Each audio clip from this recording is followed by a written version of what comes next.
नमस्कार दोस्तों, कैसे हैं आप? मैं समझता हूँ ठीक ठाक होंगे। आज मैं आपके लिए कुछ ऐसे टिप्स लेकर के आए हैं, कुछ ऐसी बातें लेकर के आए हैं जो हमारे जीवन के लिए बहुत ही आवश्यक है। उन स्टेप में से, उन बातों में से ज्यादा है कि हमें कहाँ पर बात करना उचित रहता है, नहीं रहता है, और कुछ है जो हमारे कर्म से रिलेटेड है। तो सबसे पहले हम बात की शुरुआत करते हैं अपनी हैसियत से।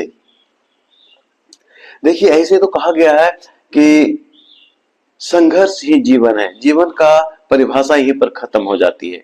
और बात भी सही है, जो ही इंसान जन्म लेता है उसी समय से संघर्ष शुरू हो जाता है, और ये संघर्ष मरते दम तक चलता है। मैं एक छोटा सा उदाहरण अपने लाइफ से देता हूं। मैं क्लास 10 तक, 10वीं कक्षा तक सरकारी स्कूल में पढ़ा, हिंदी मीडियम से। और जब कॉलेज में दाखिला लिया, एडमिशन लिया, मीडियम चेंज हो गया। अब मजे की बात यह रही कि कॉलेज में जाते ही हमारे जितने भी फ्रेंड सर्किल थे वे सभी ट्यूशन पढ़ना शुरू कर दिया। हमारी भी इच्छा हुई, मैंने भी अपने पिता से ये बातें की कि हमें भी ट्यूशन पढ़ना है। सुनते ही हमारे पिताजी ने कहा कि कॉलेज जाना है तो ट्यूशन छोड़ दो, और ट्यूशन जाना है तो कॉलेज छोड़ दो। तत्काल तो मुझे बहुत बुरा लगा, क्योंकि कोई मुझे मदद नहीं करता था। ट्यूशन पढ़ के आता था तो नोट्स वगैरह हमें नहीं देता था। मुझे बहुत ही अनुचित लगा। लेकिन आज के समय में मुझे लग रहा है कि वो कितनी दूर दृष्टि वाले थे जिन्होंने हमें ट्यूशन पढ़ने से मना किया, क्योंकि तभी से ट्यूशन न पढ़ने के वजह से ही मैं स्वावलंबी हुआ। हालांकि तत्काल मैंने आवेश में आकर ये ठान लिया था कि ठीक है, आप पैसे नहीं दोगे तो मैं ट्यूशन पढ़ा के ट्यूशन पढ़ूंगा, चाहे जो हो। और उसी में मैंने ट्यूशन शुरू किया, जो आज भी चल रहा है। लेकिन जब महीना पूरा हुआ तो मुझे ट्यूशन फी देने की बारी आई। लेकिन मैं जितना ट्यूशन से खुद अर्न कर रहा था, वो हमको ट्यूशन फी प्रोफेसर को देने के लिए आधा से भी कम था। फिर भी मैंने हिम्मत करके प्रोफेसर, कॉलेज के टीचर के पास गया, और जो था फीस मैंने दी। लेकिन उन्होंने फीस लेने के बजाय वो रुपए मेरे चेहरे पर फेंक दिए, और उन्होंने साफ शब्दों में कहा कि मैं भीख नहीं मांग रहा, तुम्हें हैसियत नहीं है तो नहीं पढ़नी चाहिए। इसीलिए मैंने हैसियत से ही पहला पॉइंट शुरू किया।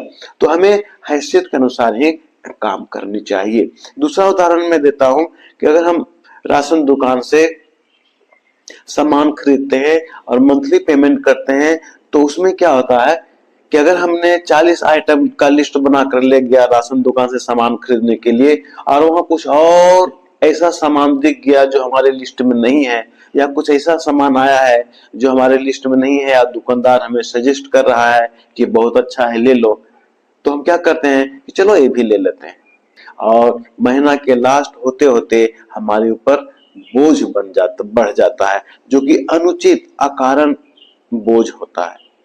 दूसरी बातें हैं कि आज के समय में अपने शान को दिखाने के लिए, अपनी हैसियत को जरूरत से ज्यादा दिखाने के लिए हम बहुत बड़ा अनुचित काम कर बैठते हैं। जैसे मान लीजिए कि हमारे पड़ोसी ने कार खरीदा, तो हम घर में यही शान से कहते हैं कि क्या समझ लिया, वो कार खरीदा तो क्या मैं उससे कम हूं, मैं भी कार खरीदूंगा। लेकिन यहाँ पर सबसे बड़ी भूल हम ये करते हैं कि हम ये नहीं समझते कि कार उसके लिए जितना उचित है, क्या मेरे लिए उतना उचित है। केवल शान के लिए हम खरीद लेते हैं और अननेसेसरी बोझ का कारण बन जाते हैं। नंबर 2, अब आते हैं बातचीत पर। बोलते समय हमें सावधान रहनी चाहिए। जब हम कहीं बातें करते हैं तो हमें हमेशा यह ध्यान देना चाहिए कि जब हम बात कर रहे हैं तो हमारी बातों को सुनने वाला कोई है या नहीं। अगर हमारी बातों पर कोई ध्यान नहीं दे रहा है तो हमें चुप हो जाना चाहिए। दूसरा, अगर हम देखें कि हम बात कर रहे हैं और कुछ लोग बहाना करके वहां से उठ के जाने लगे हैं, या विषय को बदल दे रहे हैं, तो हमें कभी भी अपनी बातों को पूरा नहीं करनी चाहिए, हमें वहीं पर चुप हो जाना चाहिए। नंबर 3, मूल बातों पे बात करना। ये जनरली सभी लोगों के साथ होता है। हमेशा बोलते समय हमें ध्यान रखना चाहिए कि हम मूल बातों पर ही रहें। ऐसे जब हम बात करते हैं तो हम कोशिश करते हैं कि हमारी बातों को सुनने वाला अच्छी तरह से समझ सके। इसके लिए हम तरह तरह के उदाहरण भी देते हैं, और उदाहरण देने के क्रम में हम उदाहरण के पीछे इतना दूर चले जाते हैं, इतना डिस्कस करने लगते हैं कि उदाहरण ही विषय बन जाता है और जो मूल बातें होती है वो छूट जाता है। इससे ये प्रभाव पड़ता है कि लोग हमें वैल्यू कम देते हैं, हमारा वेट समाज में कम हो जाता है, और यही कारण है कि लोग हमारी बातों पर ध्यान नहीं देते हैं। नंबर 4, मदद लेना। देखिए, हम एक सामाजिक प्राणी हैं, और मदद लेना, मदद देना सामाजिक लोगों के लिए बैकबोन की तरह है। इसके बिना समाज से संबंध टूट सकता है, क्योंकि आवश्यकता की सारी चीजें सभी के पास नहीं होता, इसलिए हमें दूसरों के आगे मदद लेनी पड़ती है। मदद लेने से पहले हमें यह सोच लेना चाहिए कि बिना मदद लिए हुए काम हो सकता है या नहीं। अगर हम अति संकट में हैं, अगर हमें अपना मान सम्मान बचाने की बात आ रही हो, तभी मदद लेना चाहिए। समाज में उत्तम दिखाने के लिए हमें मदद कभी नहीं लेनी चाहिए, वरना हमारा वैल्यू कम हो जाता है। भविष्य में लोग मदद करना छोड़ देते हैं। आपने बचपन में तो कहानी पढ़ी ही होगी, भेड़िया आया वाला। इसलिए हमें अपनी समस्या को यथासंभव स्वयं हल करने का प्रयास करना चाहिए। इससे हमारा मनोबल बढ़ता है, कॉन्फिडेंस बढ़ता है, और समाज में मान सम्मान बढ़ता है। दूसरी ओर मदद वैसे लोगों से ही लेना चाहिए जो हमारी बातों को समझता हो। वैसे लोगों से कभी भी मदद ना लें जो समाज में बातों को फैलाने का काम करे। हमारे बुजुर्ग लोग कहा करते थे कि मांगो उसी से जो दे दे खुशी से और कहे ना किसी से। जी हाँ, आपने सही सुना है। लेकिन कुछ पुरानी कहावतें ऐसे भी है जो ओल्ड पर्सन के द्वारा ही कही गई है। वो है कि जब तक जियो सुख से जियो, कर्ज लेके घी पियो। इसका मतलब हुआ कि जब तक हम जिएंगे, आराम से जिएंगे, सुख पूर्वक जिएंगे। अगर कर्ज लेना पड़ेगा तो कर्ज लेके जिएंगे, लेकिन जिएंगे।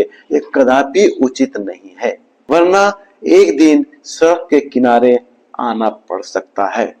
नंबर 5, हमें वैसी जगह नहीं बात करनी चाहिए, या हमें वैसी जगह ज्यादा नहीं रहनी चाहिए जहां के लोगों में मान सम्मान की समझ नहीं है। ऐसी जगह में क्या होगा कि सुनने वाले लोग आपकी बातों में कुछ शब्द जोड़कर या कुछ शब्द को हटाकर दूसरों तक कहेंगे, जिसके कारण समाज में मानसिक तनाव के साथ साथ दुश्मनी पैदा हो सकती है। ऐसे लोगों की बात में संस्कार नहीं होता, इससे आपका वैल्यू समाज में कम होगा और लोग आपको मजाक बना बैठेंगे। आप अपने स्क्रीन पर देखिए, स्क्रीन पर लिखे हुए 2 वाक्य को आप ध्यान से पढ़िए। उसे रोको, कौमा, मत जाने दो। इसका मतलब हुआ कि हमें उसे रोकना है, जाने नहीं देना है। लेकिन दूसरी पंक्ति है, उसे रोको मत, कौमा, जाने दो। इसका मतलब हुआ उसे रोकना नहीं है, जाने देना है। देखिए, यहाँ दोनों वाक्य में सेम शब्द है, एक ही शब्द है, एक कौमा का अंतर है, लेकिन सुनने वाले को पता चलता है या नहीं, वो सुनने वालों पर डिपेंड करता है। अगर हम किसी को रोकना नहीं चाहते हैं तो उसे ऐसा ही कहते हैं, अरे उसे रोको मत, जाने दो। और जब वो चला जाता है और कहीं शिकायत करता है कि मुझे तो ठहरने के लिए भी नहीं कहा, तो हम यही कहते हैं कि मैंने तो कहा था कि उसे रोको मत, जाने दो। ऐसे लोग जो इस तरह के काम करते हैं, वहां हमें सोच समझकर बात करनी चाहिए, वरना आपका वेट समाज में कम होगा, आप मजाक के पात्र बन जाएंगे। 6 नंबर, सफलता प्राप्त करने पर प्रायः समाज में देखा गया है कि जब लोग सफलता प्राप्त करते हैं तो उनकी पैर जमीन पे नहीं होता। वो चौक चौराहे पर हर जगह अपनी सफलता का राग अलापते रहते हैं।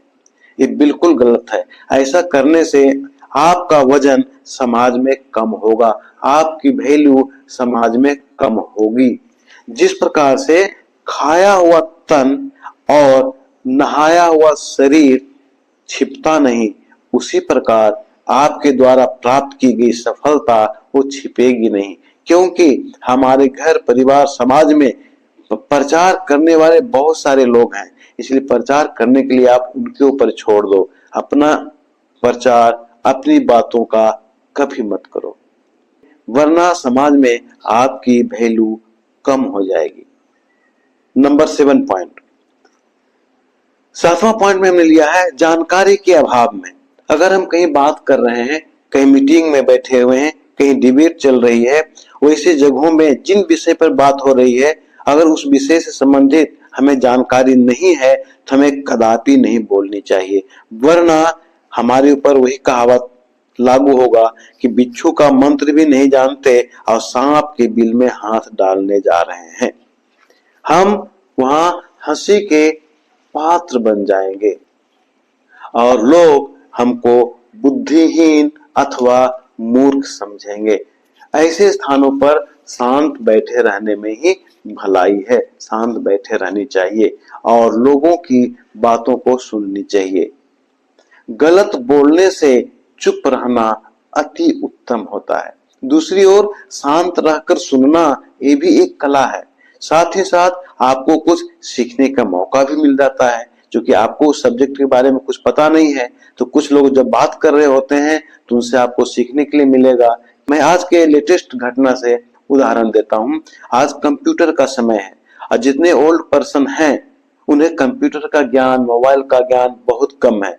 आज के समय में बच्चे हमसे ज्यादा जानते हैं, अतः सीखने की कोशिश करना चाहिए, हमें अपने आप को अपग्रेड करना चाहिए और अगर आपकी इच्छा नहीं है तो वहां चुपचाप रहना चाहिए, लेकिन कभी भी बुद्धिमानी नहीं दिखानी चाहिए। इसमें आप अपने बच्चों के नजर में ही मजाक का पात्र बन जाएंगे। नंबर 8, अनुचित बातें ना करना। जैसा कि मैंने पहले कहा कि इंसान तो जन्म के साथ ही बोलना सीख जाता है, लेकिन मरते दम तक वो सीख नहीं पाता कि हमें कहां पर क्या बोलना है। तो सबसे पहले हमें बातों की शुरुआत संस्कार को प्रमाणित करने वाले शब्दों से होनी चाहिए। अगर हम कहीं बात करते हैं, कहीं किसी से पहली बार मिलते हैं, तो हम अपनी बातों के सिलसिला का शुरुआत संस्कार वाले शब्दों से करें। उसके बाद आप कुशलता पूछें, समाचार पूछें।